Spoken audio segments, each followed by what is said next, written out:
بسم اللہ الرحمن الرحیم۔ اگر کوئی اپنے نوکری کو چھوڑ کر چلا جاتا ہے، کیا اس کو رزق ٹھکرانے کا گناہ تو نہیں ہوگا؟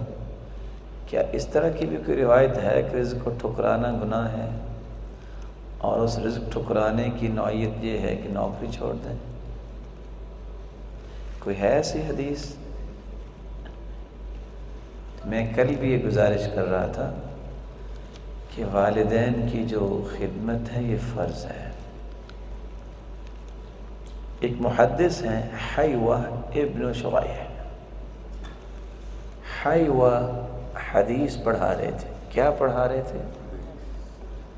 ان کی ماں بیمار تھی، والدہ گرامی کو کچھ مسئلہ تھا، گھر سے چلی، جہاں پڑھا رہے تھے وہاں آئیں اور آ کے کیا کہتی ہیں؟ یا حیوہ، یا حیوہ،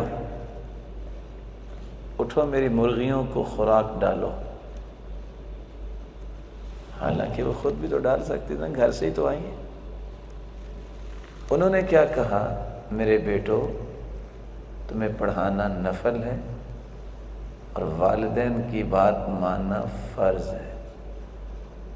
تم انتظار کرو، میں اپنی والدہ کی مرغیوں کو خوراک ڈال کے آؤں گا، پھر پڑھاؤں گا۔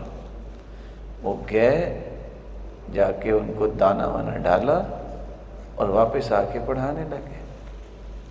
تو والدین کی خدمت جو ہے یہ ضروری ہے۔ اب خدمت کے مختلف طریقے ہیں۔ ایک یہ ہے کہ اکیلا بیٹا ہے وہ خدمت کرے گا، ایک ہے کہ بیٹے تو ہیں ماشاءاللہ، کچھ ان کے پاس ہیں، کچھ الگ ہیں۔ جو الگ ہیں وہ فائنینشلی ان کی سپورٹ کر سکتے ہیں اور جب ان کو ضرورت ان کے پاس جا سکتے ہیں۔ جو پاس ہیں ان کو اللہ نے موقع دیا، وہ اس طرح خدمت کر سکتے ہیں۔ اس لیے اگر اس طرح کا تناوب ہو جائے، کچھ پاس ہیں وہ خدمت کر لے، کچھ ضروریات کو پورا کرنا اور ان کے نیک خواہشات کو پورا کرنا، اس ضمن میں مدد کر دیں تو ان کی خدمت تو ہو گئی۔ لیکن اگر انسان بغیر سوچے سمجھے، جیسے کہ آپ نے بھی کہا کہ نوکری چھوڑ کے چلا جائے، اس کی اگر ترتیب اس طرح بن سکتی ہے، اپنے پاس بلا لے، یا وہاں کو خدمت گزار ہے تو فائنینشلی ان کو مناسب اور معقول سپورٹ دے۔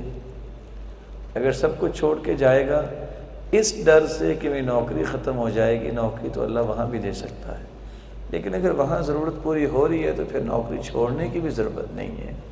مقصود تو ان کی خدمت ہے، ان کے ساتھ حسن سلوک ہے، اچھا برتاؤ ہے۔ وہ کم از کم اس بات کو محسوس نہ کریں کہ میرا بیٹا میرے پاس آتا کیوں نہیں ہے۔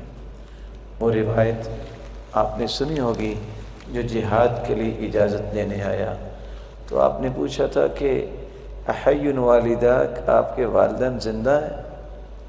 اس شخص نے کہا جی ہاں۔ فرمایا ففیہما فجاہد، تو پھر ان کی خدمت کرو، یہی جہاد ہے۔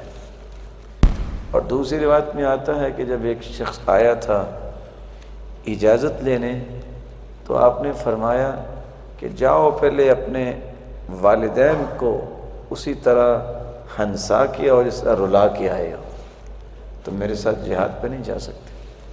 اس لیے اگر اس طرح کی ترتیب بن جاتی ہے کہ ان کا اطمینان ہوتا ہے، ان کی ضروریات پوری ہوتی ہے، ان کے خدمت کے پہلو پورے ہوتے ہیں، پھر نوکری چھوڑنے کی ضرورت بھی نہیں ہے۔